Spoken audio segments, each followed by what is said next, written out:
السلام علیکم ورحمۃ اللہ وبرکاتہ ان الحمد للہ وکفى والصلاة والسلام على نبی المصطفى وبعد فإن الله سبحانه وتعالى يقول في كتابه العزيز والفرقان الحميد فأعوذ بالله السميع العليم من الشيطان الرجيم إن هذا القرآن يهدي للتي هي أقوم صدق الله العظيم إن الله وملائكته يصلون على النبي يا أيها الذين آمنوا صلوا عليه وسلموا تسليما اللهم صل وسلم بارك على سيدنا محمد وعلى آله وأصحابه وأزواجه وذرياته وأهل بيته وخلفائه ومن تبعهم بإحسان إلى يوم الدين رضوان الله تعالى عليهم أجمعين۔ ناظرین اکرام، میں قاسم رشید احمد آپ کی خدمت میں حاضر ہوں آج کا یہ پروگرام تفسیر اظہار القرآن لے کر کے۔ انشاءاللہ آج کے سبق میں ہم کچھ آیتیں اسٹڈی کریں گے۔ پچھلی دو آیتیں جو ہم نے پہلے اسٹڈی کر لی تھی اس کے اوپر سے ایک دفعہ ہم گزریں گے واپس، اور اس کے بعد پھر آگے چلیں گے۔ آج کی جو ریویژن کی دو آیتیں ہیں وہ ہے آیت نمبر 106 اور 107۔ تو 106 اور 107 نمبر کی آیت ہے جس کو ہم نے پہلے کور کر لیا تھا، آج دوبارہ اس کو کور کرتے ہیں۔ تو سورہ بقرہ کی چیپٹر نمبر 2 پارٹ نمبر 1، پہلا سپارہ سورہ بقرہ جو ہے اس کی آیت نمبر 106،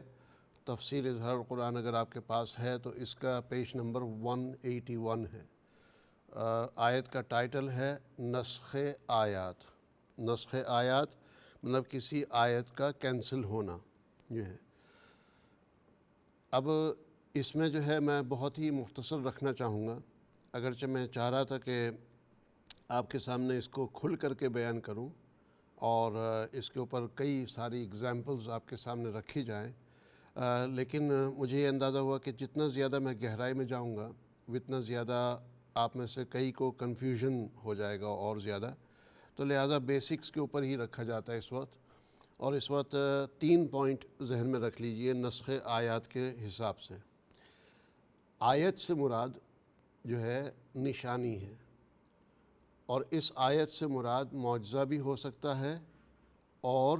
اللہ سبحانہ وتعالیٰ کی آیتیں بھی ہو سکتی ہیں۔ تو نمبر 1 معجزہ ہو سکتا ہے آیت سے مراد، نمبر 2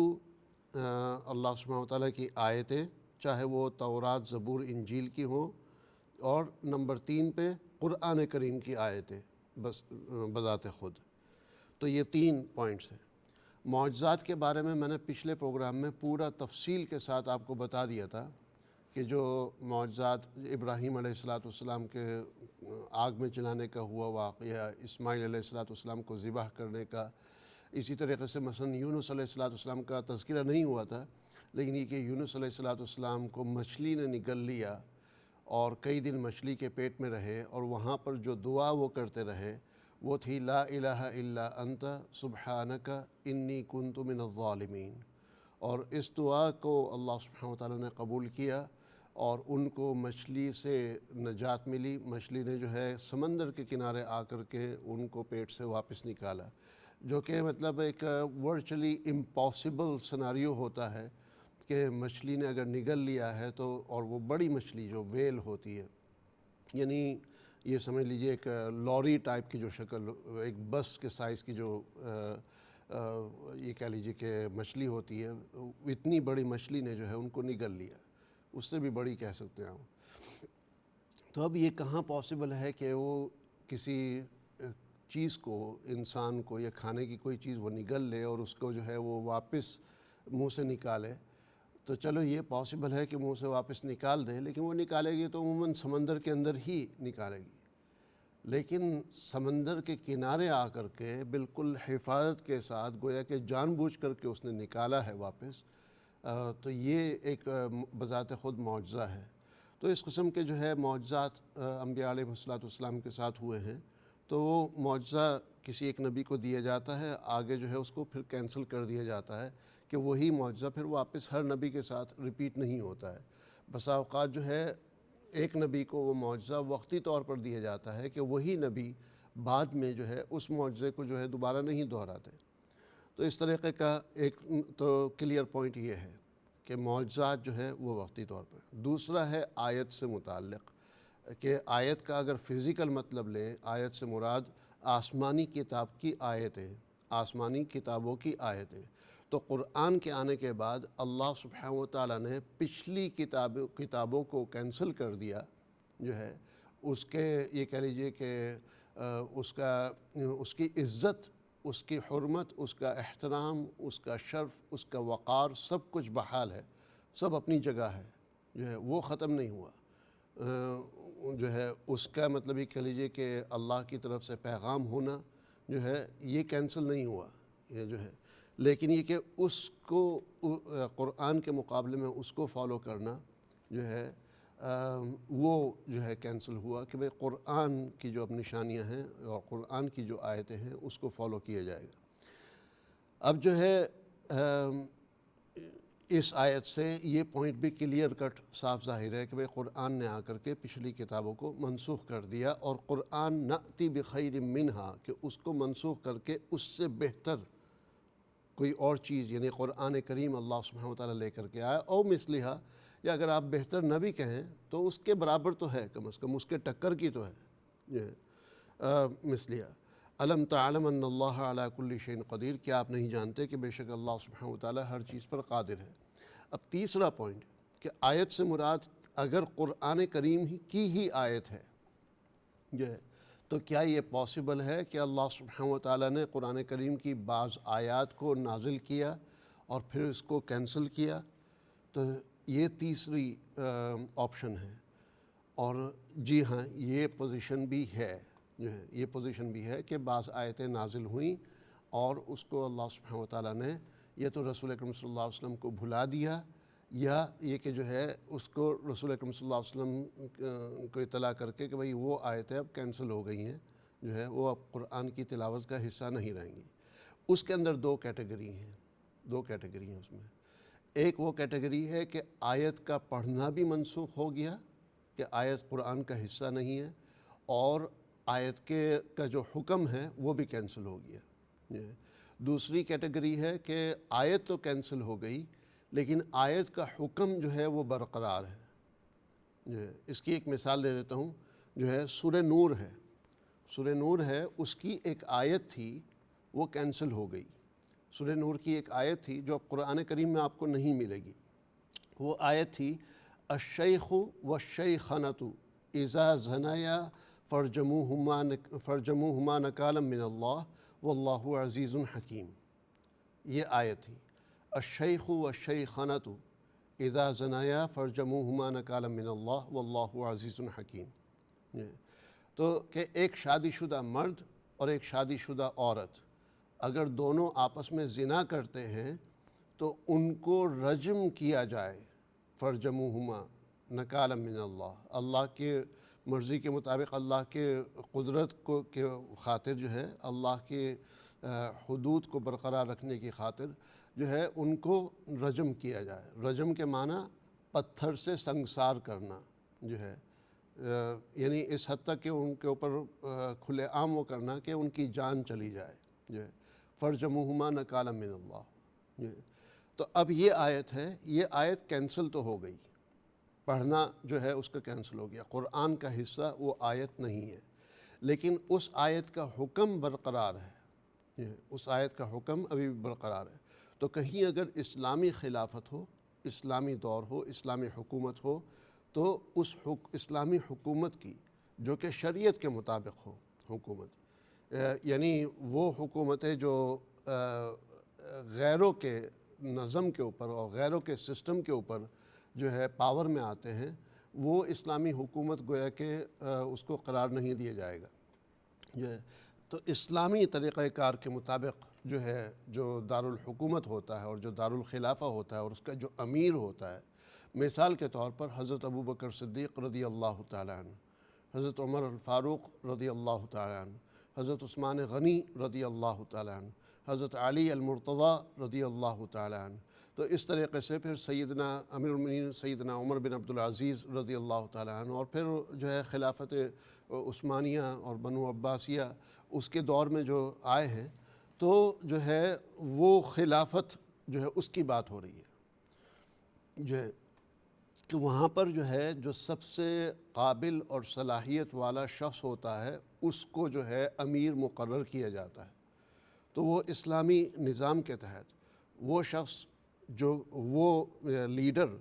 جو اسلامی نظام کے تحت حکومت کو چلانے کے لیے جو ہے مقرر کیا گیا ہے، ملک کو چلانے کے لیے مقرر کیا گیا ہے، تو اب جب ویسی حکومت ہوگی تو ان کے اوپر یہ لاگو ہوگا کہ وہ یہ احکامات بھی جاری کریں۔ تو بہرحال جو ہے یہ مختصراً آپ کے سامنے اس کی ایکسپلینیشن دے دی ہے۔ اب اس کی بے شمار اور مثالیں ہیں، لیکن جتنا مجھے پتہ ہے کہ میں جاؤں گا تو میں آپ کو اور کنفیوز کرتا جاؤں گا۔ بات کنفیوژن کی نہیں ہے، بات جو ہے یہ کہہ لیجئے کہ مس انڈرسٹینڈنگ کی بھی ہو جاتی ہے۔ بسا اوقات جو ہے لوگوں کو کافی سخت مس انڈرسٹینڈنگ ہو جاتی ہے، اور بسا اوقات اب میں چونکہ آپ کے سامنے موجود نہیں ہوں، جو ہے آپ مجھے دیکھ رہے ہیں، آپ میرا پروگرام سن رہے ہیں، آپ میری بات سن رہے ہیں، آپ میرے چہرے کے ایکسپریشن کو دیکھ رہے ہیں، ہاتھوں کے ایکسپریشن کو دیکھ رہے ہیں، جو ہے آپ سمجھ سکتے ہیں کہ میں کیا بات کس انداز سے کہہ رہا ہوں، کیا مطلب ہے، ٹھیک ہے نا؟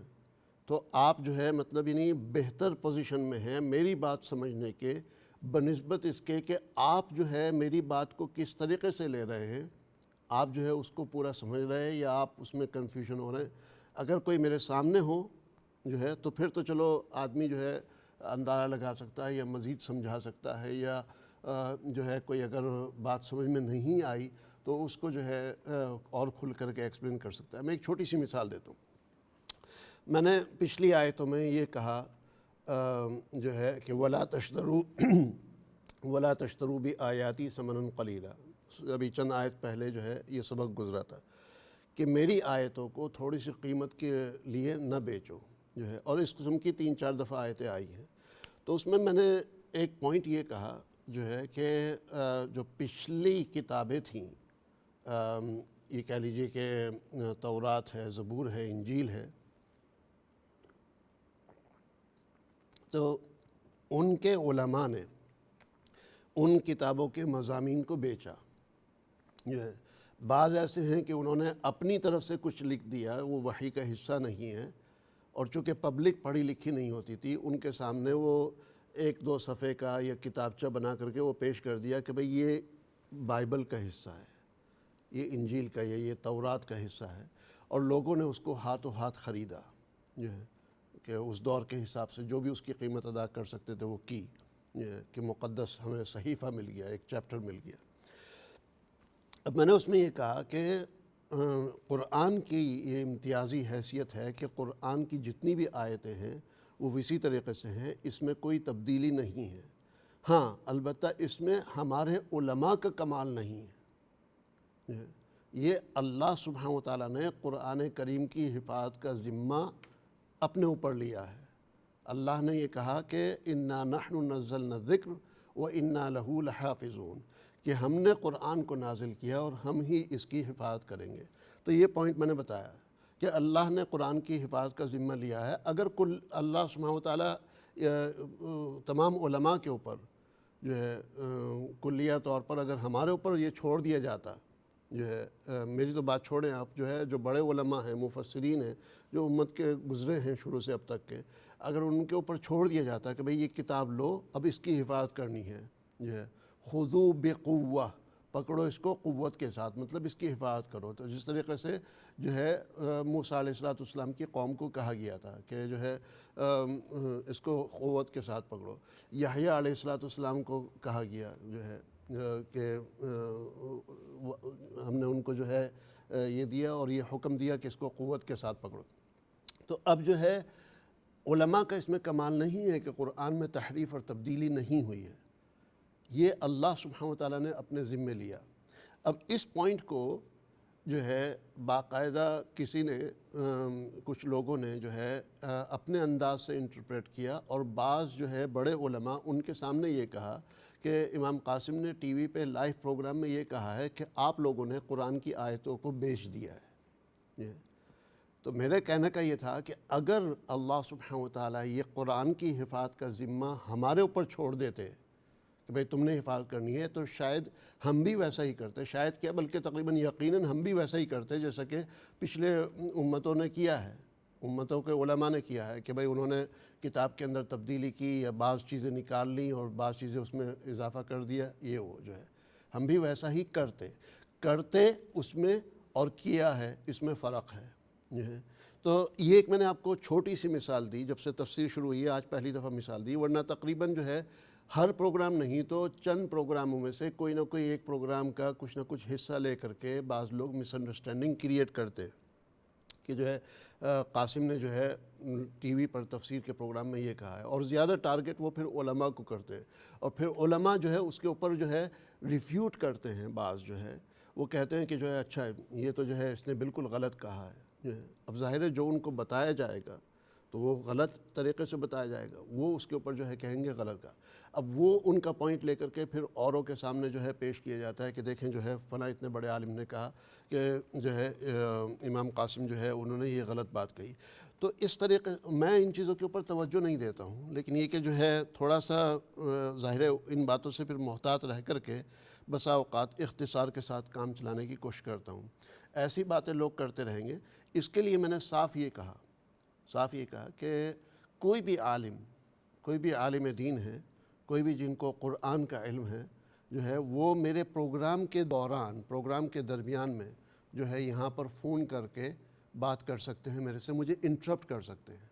کہ امام صاحب آپ نے ابھی جو یہ آیت کا ایکسپلینیشن دیا ہے یہ اس طرح نہیں اس طرح ہے جو ہے۔ تو اگر کسی نے کوئی چیلنج کرنا ہے تو وہ اس طریقے سے کریں، کسی نے اگر کوئی تصحیح اور کریکشن کرنا ہے تو وہ اس طریقے سے کریں، میں بالکل اس کو مائنڈ نہیں کروں گا بلکہ اور زیادہ اپریشیٹ کروں گا، اور ویورز بھی اپریشیٹ کریں گے کہ جو ہے اس پروگرام میں ماشاءاللہ علماء حضرات انپٹ دے رہے ہیں۔ لیکن جو ہے اگر اس طریقے سے جو ہے بعض پبلک کے لوگ، علماء میں ابھی تک الحمدللہ کوئی ایسی کمپلین علماء کی طرف سے نہیں آئی ہے کہ کسی نے یہ کہا ہو کہ جو ہے ہم نے خود سنا قاسم کو یہ کہتے ہوئے، علماء میں سے، پبلک میں سے بعض نے جو ہے جا کر کے علماء کے سامنے اس کو غلط طریقے سے انٹرپریٹ کیا ہے۔ تو بہرحال جو ہے چلتے ہیں آگے، اگلی آیت نمبر 107، الم تعلم ان اللہ لہ ملک السماوات والارض، کیا آپ نہیں جانتے کہ بے شک اللہ ہی تو ہے جس کے لیے بادشاہی ہے آسمانوں کی اور زمین کی، وما لکم من دون اللہ من ولی ولا نصیر، اور نہیں ہے تمہارے لیے اللہ کے علاوہ کوئی بھی حمایتی اور نہ ہی کوئی مددگار۔ اب جو ہے یہ کیا مطابقت ہے، دونوں آیتوں میں کیا ربط ہے؟ ایک آیت میں یہ بات ہو رہی ہے کہ اگر کچھ آیتوں کو ہم کینسل کر دیتے ہیں، آیت سے مراد چاہے معجزات ہوں، چاہے پچھلی آسمانی کتابیں ہوں، یا قرآن کریم کی جو ہے اکا دکا چند آیتیں ہوں، جو ہے کہ اس کو اگر ہم کینسل کر دیتے ہیں تو اس کی جگہ ہم جو ہے دوسری آیت اس سے بہتر یا اس جیسی لے کر کے آتے ہیں جو ہے، کہ مطلب اس کا بدل آتا ہے جو ہے، تو کہاں وہ آیت ہو رہی ہے؟ اور اس کے بعد ایک دم سے جمپ کیا کہ بھئی اللہ سبحانہ وتعالیٰ ہی تو ہے جو آسمانوں اور زمین کا بادشاہ ہے جو ہے، اور تمہارے لیے جو ہے اللہ کے علاوہ کوئی حمایتی اور کوئی مددگار نہیں ہے۔ تو دونوں میں ربط کیا ہے؟ ربط یہ ہے کہ بھئی اللہ سبحانہ وتعالیٰ ہر چیز کا مالک ہے، ہر چیز کا مالک ہے۔ آپ جو ہے جب آپ اپنی زندگی میں کوئی ٹمپریری رول بنا سکتے ہیں، کوئی وقتی طور پر کوئی حکم جاری کر سکتے ہیں، کوئی وقتی طور پر کوئی جو ہے یہ کہہ لیجئے کہ لا بن سکتا ہے اور بعد میں اس کو کینسل کیا جاتا ہے جو ہے، یا اس کو ریپلیس کیا جاتا ہے، تو اللہ سبحانہ وتعالیٰ تو آپ لوگوں سے بھی بڑا مالک ہے۔ اللہ سبحانہ وتعالیٰ ہر چیز کا مالک ہے، انکلوڈنگ قرآن کریم، انکلوڈنگ معجزات، انکلوڈنگ تمام آسمانی کتابیں۔ اللہ جس کو چاہے اس میں سے زندگی دے دے، جس کو چاہے موت دے دے، یعنی جس کو چاہے اللہ سبحانہ وتعالیٰ جن آیتوں کو چاہے وہ معجزات ہوں یا آسمانی کتابوں کی آیتیں ہوں، کہ جن کو اللہ سبحانہ وتعالیٰ چاہے برقرار رکھے، جن کو چاہے اس سے نکال لے۔ بس یہ اصل پوائنٹ ہے کہ اللہ مالک ہے بھائی، ہر چیز کا مالک اللہ سبحانہ وتعالیٰ ہے۔ اللہ نے یہ کیوں کیا، یہ پوچھنے کا حق کسی کو نہیں ہے، اس کا حق کسی کو نہیں ہے۔ لا یسأل عما یفعل، وہ پروردگار کیا کرتا ہے اس سے یہ پوچھا ہی نہیں جا سکتا کہ اس نے ایسا کیوں کیا۔ کہ جو کچھ وہ کرتا ہے اس کے کرنے کے اوپر، اللہ کے فیصلے کے اوپر کوئی گرفت نہیں ہو سکتی، کوئی انگلی نہیں اٹھ سکتی، کوئی سوالیہ نشان نہیں اٹھ سکتا، چاہے وہ ہماری سمجھ میں آئے یا نہ آئے۔ وہ بات اور ہے کہ علماء جو ہے اس کی بحث میں بسا اوقات جاتے ہیں، ریزننگ اس کی پیش کرتے ہیں، لیکن حقیقت یہ ہے کہ وہ مطلب ہی نہیں، وہ جو ریزننگ پیش ہو رہی ہے وہ ہمارے ایمان اور عقیدے کو اور زیادہ مضبوط کرنے کے لیے، ایمان اور عقیدے کو پروف کرنے کے لیے نہیں، بلکہ اس کو تقویت پہنچانے کے لیے وہ ریزننگ جو ہے سامنے آتی ہے۔ تو اللہ سبحانہ وتعالیٰ اس کا مالک ہے۔ وَمَا لَكُم مِّن دُونِ اللَّهِ مِن وَلِيٍّ وَلَا نَصِيرٍ، کہ تمہارے لیے اللہ کے علاوہ کوئی حمایتی اور کوئی مددگار نہیں ہے، کہ تم نے جو ہے اگر اللہ نے جو آیتیں تمہیں دے دیں اس کی اگر تم نے اتباع کی، جن آیتوں کو اللہ سبحانہ وتعالیٰ نے جو ہے مثلا منسوخ کر دیا جو ہے، اب اس میں آپ لوگ نہیں گئے جو ہے، بلکہ اس پر آمنا صدقنا کہہ دیا، تو اس کے اوپر جو ہے اگر آپ اللہ کی آیتوں کو فالو کرتے ہیں تو اللہ سبحانہ وتعالیٰ کی مدد اور حمایت آپ کے ساتھ شامل حال رہے گی انشاءاللہ۔ اللہ سبحانہ وتعالیٰ جزائے خیر عطا فرمائے۔ ایک مختصر سے وقفے کی طرف جا رہے ہیں، بریک کے بعد انشاءاللہ آپ سے ملاقات ہوتی ہے اور پروگرام کو جاری رکھتے ہیں۔ اس کے بعد آیت نمبر 108 ہم شروع کریں گے انشاءاللہ۔